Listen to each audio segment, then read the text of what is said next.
welcome back to my channel. I'm Curly91, and if this is your first time, then welcome. So, last week, I did a bunch of hairstyles with this passion twist hairdo, and this week, I decided that I was going to show you how to do some head wrap hairstyles with passion twist. You can do it with any protective hairstyle, or you can do it without a protective hairstyle, all up to you. But that's what we're going to do today. Now, if you have not checked out my passion twist hairstyles, then I'll urge you to go check it out. I'll link it somewhere up here, and I'll link it down in the description.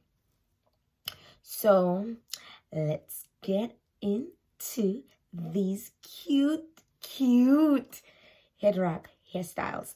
Oh, and don't forget to like, comment, and if you like this video and you want to see more like it, then I hope you consider to subscribe and hit that notification bell so that you're alerted every time that I upload a new video.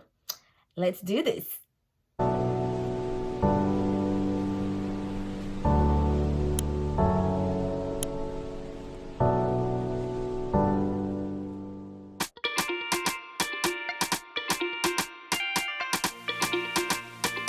Come on.